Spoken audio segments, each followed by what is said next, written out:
maskirovka, and the opening barrage. How do you erase an army that thinks the map will save it, while the marshes and rivers quietly take your side? A summer offensive turns rumor into a weapon, bridges into doors, and artillery into one vast timed breath.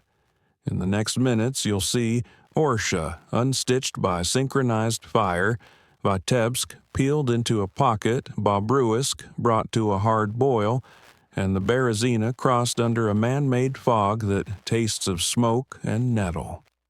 The question is simple and dangerous, not just how it happened, but how it felt while it was happening. They called it a front, but in June 1944, Belarus felt less like an edge and more like a lung holding its breath behind birch and bog. Our first image is a deliberate contradiction, a Soviet sapper kneeling in clover ear pressed to a warm plank on a dummy bridge, while dragonflies stitch blue light over a bog. 30 kilometers away, under willow shade, the real crossing grows vertebra by vertebra. Pontoons slid into brown water ropes pulled taut as violin strings. Maskirovka. Here is not a prank. It's choreography staged for binoculars and habit dummy airfields, false gun lines, radios that talk to no one in the exact rhythms someone expects to intercept. On maps in Moscow, the operation has the clean geometry commanders love 4 fronts shaping a mouth. First Baltic is the top lip. Second and third Belarusian are the teeth. First Belarusian is the lower jaw, meant to bite shut around Bobruisk and then drive on Minsk. On the ground, certainty smells like oil and pencil. Pavel Sidorov, RTO, teaches his fingers to roll cable with tenderness, memorizes time-on-target windows, and learns the personalities of nets the way a pianist learns the weight of keys. Liasa Kretz, a German field nurse in a Vitebsk schoolhouse-turned-ward, writes letters at a geography teacher's desk, while rumors take root, marshes for walls weak Soviet armor safety as shade. Antonina, a partisan courier, narrows her bicycle headlamp slit to a cat's eye and learns sandy lanes by the tongue dust and nettle knot signpost. June 22nd. 3 summers since the first time the season burned. The artillery pre-registration at Orsha has been done like love, careful, patient, greedy for precision. Barrels wait like organ pipes under netting. A thunderstorm frets the horizon, and the gunners grin as if weather itself had taken the oath. Pavel's sentence is small, devastating H-3 key when the second hand kisses 12. Time on target 1 voice, 2, then choir. The sky hinges shut. At Orsha, the ground loses its memory. Brick leaps, hesitates, powders. At Vitebsk, glass jumps, freezes, jumps again. On Bobruisk shoulder, sentries think of distant storms and then stop thinking. Katyusha laughter unzips the morning. IL-2 Sturmoviks shear low belly armor dull as tin left in sun. Rockets hang under their wings like terse verbs waiting for a clause. T-34-85's nose from leaf-netted does to blunt punchline forward. The barrage tapers from hurricane to rain. Infantry hoist themselves by rifle slings as if putting on coats. Dew becomes sweat. Cordite coats mouths with a copper edge. Pavel Keys lift advance and listens to 1,000 machines find their feet. To him, the net feels like a city waking curt acknowledgments, clipped corrections, a joke, knifing through the static like a warm hand. Lisa hears the ceiling crack before she hears silence. Plaster powders shoulders that were scheduled to survive.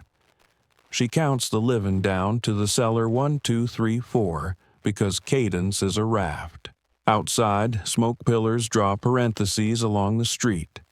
A Gothic sign twists into an X.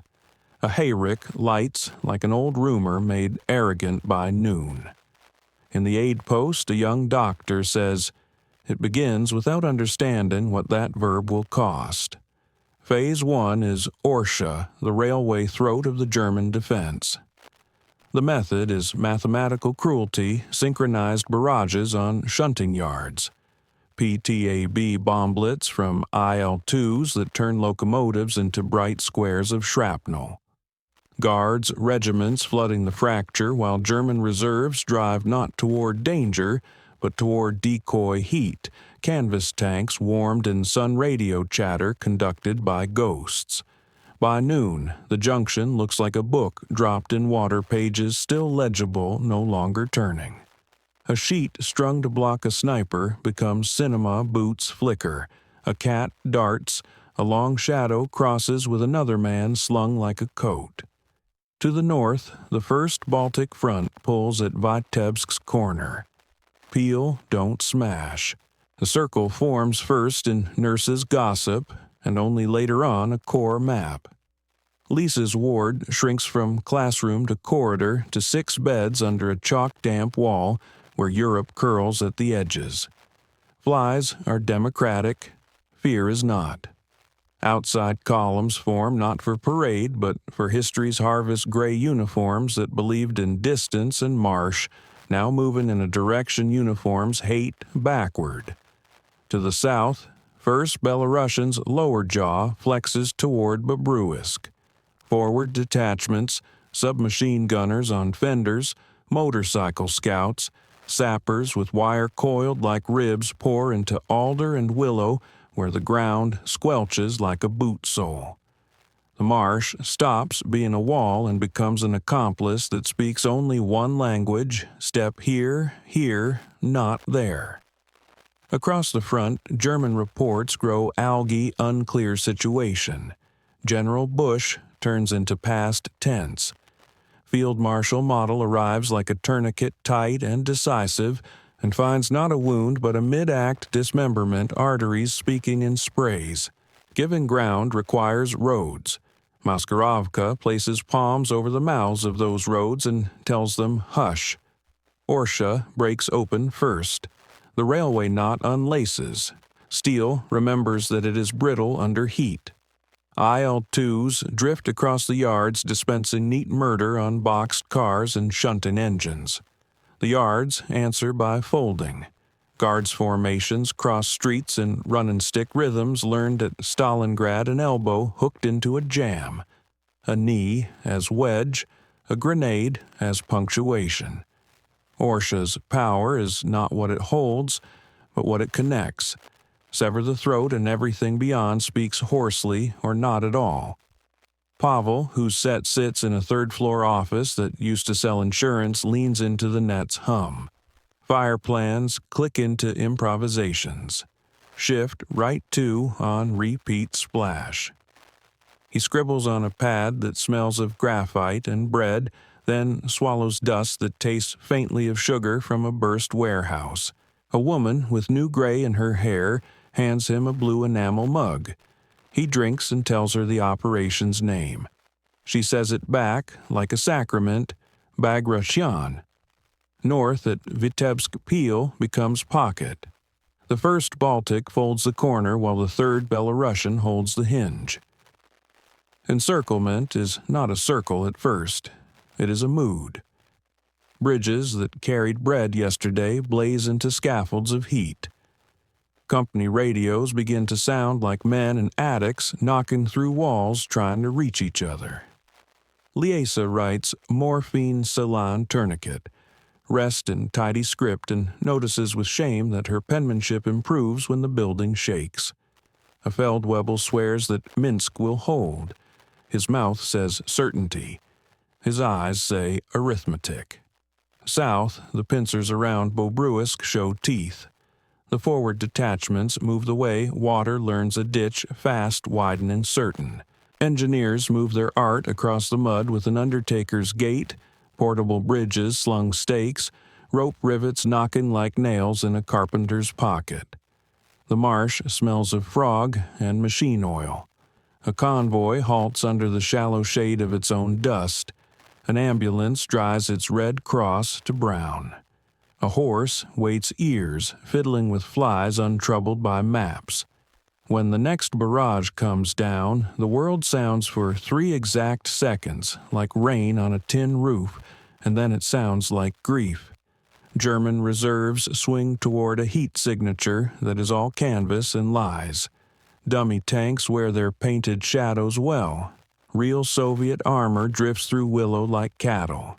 Bolshevik trickery, the reports say, meaning we believed our eyes, and our eyes betrayed us. Radios overlap like two weddings on one square case vac, calls bleeding into fuel shortages.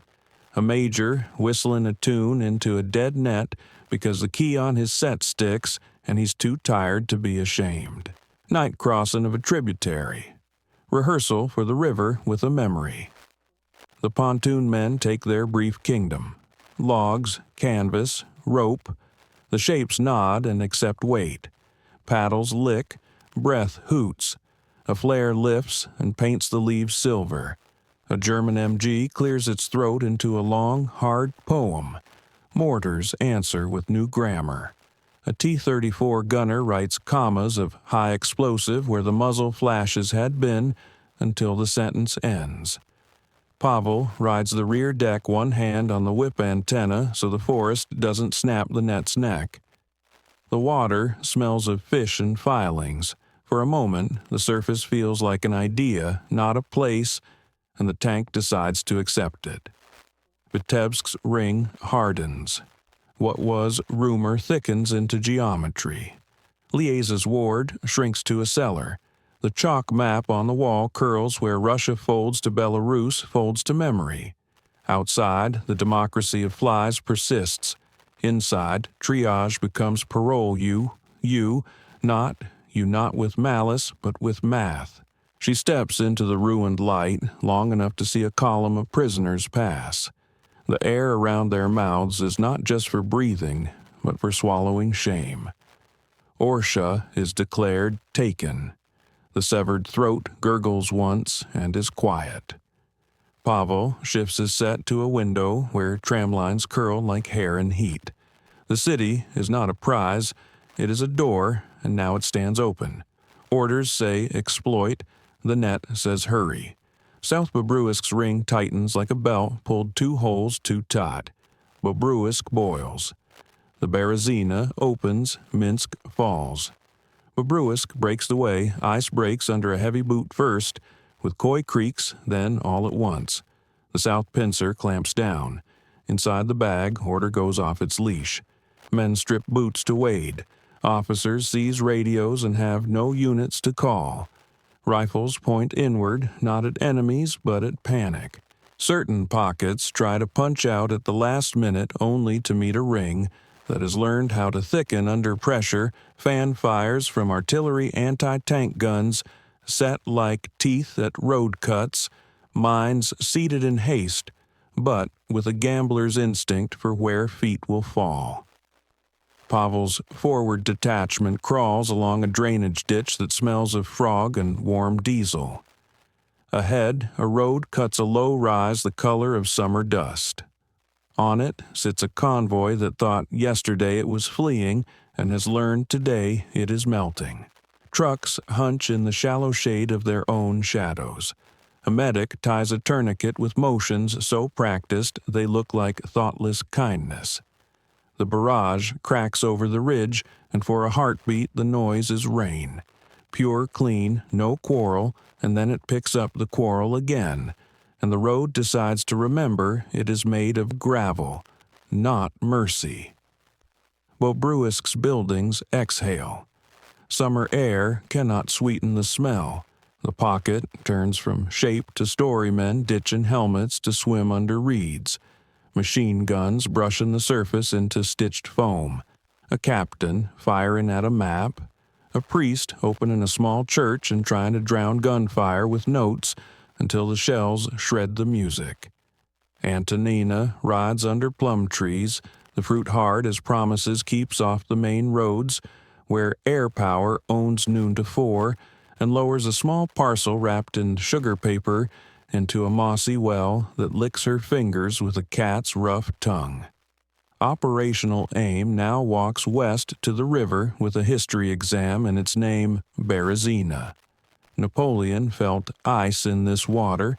Model wants bone knuckles at Borisov, at bridges, at fords. The Soviet prescription is speed glued by engineering bridgeheads that thicken before artillery can comb them flat. Smoke calls climb the net. At noon, deliberate whiteness pours along the far bank like a summer thunderhead tipped over on its side. Tanks cross in milk. MGs rasp and then cough. The coughs are farther back each minute. Night again. The pontoon men have their precise power-renewed logs canvas rivets tapping. Pavel hunkers behind a bank where spade marks show the last hands to shape this earth. He keys, receives, repeats. Bridgehead established. Armor following. Enemy in patches. A flare lifts. On a distant fold of land, Antonina tastes the battle cordite on the tongue nettle in the nose river in the lungs.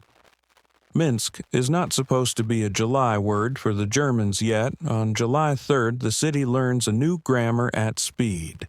Streets are a flower of glass and dust. Tram lines curl like hair. Women say liberated backward and forward. Children learn to laugh too sharply for a city that should have forgotten. Pavel sets a relay on the third floor of a half-collapsed insurance office. The windowsill is warm as skin beneath his wrist. Columns march the wrong way. Belts gone. Boots split at the toes. Men carrying men. Cameras cannot fit them. Numbers grow ribs, tens of thousands, then more. Lisa's convoy reaches the edge of Minsk, then turns again, because hold has dissolved to delay to exist somewhere else. In a pine stand that smells of resin and bandage glue, she ties off a line, looks up through lattice branches at a sky too blue to be decent, and feels competence settle on her hands like a weight she can carry, because there is no other weight to choose. With Minsk gone, Army Group Center becomes a pronoun without a noun. Model tries to stack bone along the Shara, then along the Neyman. A tourniquet can save a limb. It cannot reinvent one. The 3rd Belarusian Fat with speed pushes toward Lida and Kaunas. First, Baltic combs back through Vitebsk's bones, then leans west. First, Belarusian brings Baranovichi to heel under rain that steams on cobbles. In the station yard, a flat car burns with the sound of paper crumpling and a clock's glass stays unbroken, though its hands are bent enough omen for soldiers to adopt. Neiman pressure, momentum with caution. What erasure looks like. By mid-July, the offensive feels less like an operation and more like weather. Bridges heartbeat into place. Roads shed skin and show new stones. The front outruns its own maps. Aircrews patch IL-2s with folklore and tin. Lend-lease trucks cough black commentary up hills. Orders acquire a new edge, exploit encircle, but keep your flanks, keep your fuel, keep your sky. Pride rattles in its box parades of prisoners, banners, communiques, but commanders sit on the lid because speed gets drunk easily. We drill back into the battles to show method as well as motion. Orsha, 22-25 June. Purpose, sever the rail throat that keeps the German center supplied. Means time on target to stun, IL-2, PTABs to spall, guards infantry to climb through the breach. Visual grammar organ pipe batteries, Sheeta cinema, an accordion panting on a stoop. Effect reserve lines arrive at Ghosts. The real fight already outflanked them. Vitebsk, 23-26 June. Purpose take the northern hinge without frontal costs. Means peel the corner stack blocking groups while shock formations outrun the city's ability to remain a city. Visual grammar classroom shrinking to cellar. Chalk map curling like old bark. The democracy of flies. Effect, a pocket that thinks it is a corridor discovers it is a jar. Bobruisk, 14-29 June. Purpose, tie the southern bag and pulverize inside. Means forward detachments swim the marsh. Deliberate fan fires on breakout roads. Sappers stitching small bridges where maps mark mud. Visual grammar convoys self-shaded, horse patient as logic. 3 seconds of honest rain before the noise remembers its job. Effect, south shoulder, collapses approach, to Minsk becomes a funnel pointing the wrong way for the Germans. Berezina, 29 June the 3rd of July. Purpose deny model a bone to wrap his tourniquet around. Replace memory with crossing. Means night pontoon work. Smoke delivered like a kept promise. He punctuation on machine gun grammar. Visual grammar, milk white world. Paddles licking. Flares painting leaves silver. Effect bridgeheads that thicken faster than they can be flattened. Minsk's calendar accelerated. Minsk, 3rd July. Purpose cut the administrative and road hub that pretends to be a city. Means momentum married to engineering. Bypass where resist engulf, where collapse. Visual grammar glass flower. Tram lines as curled hair. Columns marching the wrong way. Effect Army Group Center becomes files and numbers. Command verbs change from hold to salvage to survive. Pressure builds again along the Niemen. The river is generous with fords only to those who ask correctly. Engineers walk its banks like horse doctors patting pontoons as if they were flanks, listening for timbers that answer yes. Smoke drifts exactly wrong, which is exactly right into enemy eyes. T-34s nose forward like sharks pretending the water is milk. On a crest near Lita Pavel writes a name he knows only from poems into the margin of his pad and puts a box around it. Later, he writes, Later is a country without bridges and with perfect roads. Antonina moves among villages that are learning to drop one gendarme name and pick up another administration with equal skepticism. She hands a sapper an apple. He receives it with the reverence of a secular man accepting a sacrament he doesn't believe in, but finds beautiful. She hears stories that feel like the truth grinning an infantry column crossing a meadow that was a pond in light disguise. The front ranks drowning until men behind them turned back and the pond burped caps like frog eggs. She pedals, keeps her bell mute, and counts new road signs, Belarusian names spelled in Cyrillic with Latin hammered crooked underneath. Lisa's hospital follows the edge of the map west, then west again. Every skill she has learned to perform in haste has become doctrine in her hands tie. Cut, calm, carry. She dreams and smells carbolic crushed grass, sweat coffee brewed for officers and longing. She tells a boy with shrapnel in his shoulder he will be all right and discovers with a shock like cold water that for once the sentence is not a bookmark but an ending. What does erasure look like when you stand close? It looks like a captain's diary ending mid-sentence on 26 June. Boots hung on a fence post to dry and then left there by a man who never came back. A field kitchen ladle washed clean in a stream and handed to a different hand the next morning. A minefield map burned with sparks from a bicycle dynamo because matches were gone. It looks like a clock in Baranovici with unbroken glass and bent hands that somehow tells a story anyway. It smells like hot oil and resin and bread you don't have time to eat, August horizon lessons, and a closing image. The offensive doesn't stop at the border of a headline. It rolls into August like a wheel that remembers its circle. Grodno Kaunas, the Niemen's Bends, East Prussia's long shadow. Rifle divisions that stepped across creeks in June look at big rivers now and do not blink. Engineers and ferrymen work like priests, quietly, repeatedly, with the same gestures that make passage possible. Smoke requests go up. Deliberate whiteness drifts. A white painted milestone on a river road disappears and reappears in a new jurisdiction without moving an inch. Fog is less tyrant now.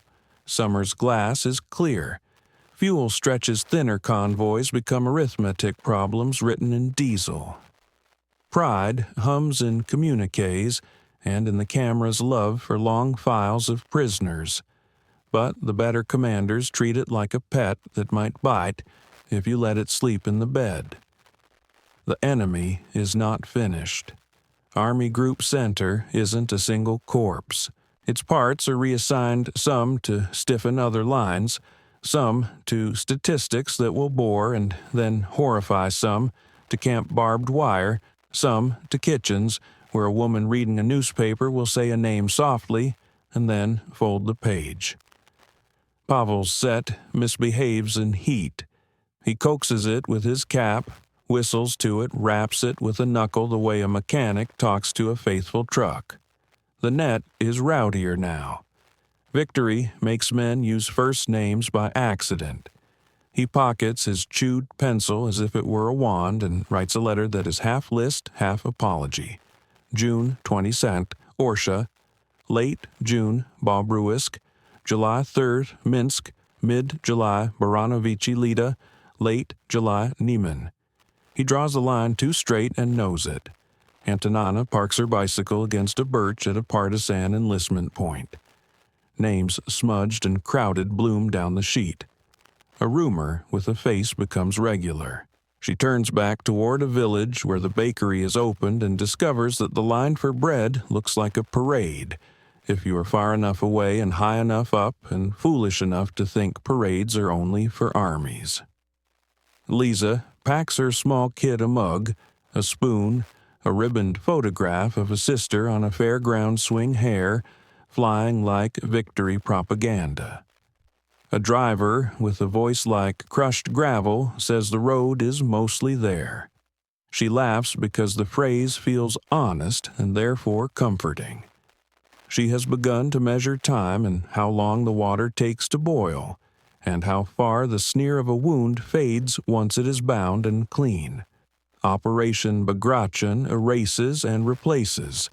It erases a German army group and replaces it with air that smells different, rubber-hot oil, not hay. It erases strict borders and replaces them with edges that move at the speed of trucks and the patience of pontoon crews. It erases propaganda, certainties the marshes will hold, the enemy cannot sustain, and replaces them with facts men learned with their feet. Marshes are roads if you ask nicely. The enemy sustains because he eats ours the way others eat bread. What did the summer teach? That deception needs patience more than genius. Train your enemy's eyes to love the wrong picture and they will court it. That artillery can be a scalpel when the operating theater is half a countrywide time your blows like a choir finishing with a single clap. That rivers are teachers who reward those who listen, pat the pontoon like a horse, let smoke drift wrong and water becomes road. That momentum is a wonderful drunk and a terrible driver. Marry it to engineers and quartermasters, or it will put you in a ditch. That pride is both fuel and spark. Keep it in a small box, or it will light your own maps. And this an army can be erased not by one blow, but by circles drawn with such speed and certainty that units forget their names while the pencil is still on the paper. So we close where we began with a small dissonant image you can carry in a pocket, a summer bridge, warm to the touch dragonflies stitching blue thread over brown water. On it, a young operator rests his ear for a second and hears not a watch ticking in a ration tin. This time, not a trick, but the tremor a country makes when history passes under its skin. Downstream, a bicycle leans against a birch, its bell kept silent because bells belong to winter. Upstream, a nurse sits on a step cup, lifted eyes closed for the length of a swallow. Somewhere behind them, tram lines curl in a city that learned a new word too fast. The water moves, the page is wet, the ink still writes. If you felt the heat in the gunmetal, If you heard the summer breath in treetops and the beautiful, terrible chorus of shells writing destinations on maps, then you know how one summer offensive Bagration erased a German army. Not cleanly, not nobly, but completely. With that completeness came a different horizon, a road angled west, and a caution whispered to every coalition and every commander who thinks distance and swamp are friends. Maps lie politely. Rivers tell the truth to those who listen. Thanks for watching. If this gave you a sharper angle on the Eastern Front, share it with a friend who loves history, and tell me in the comments which force felt most decisive to you. Deception, Rivers, or Momentum. Subscribe for more hidden human edges of World War II.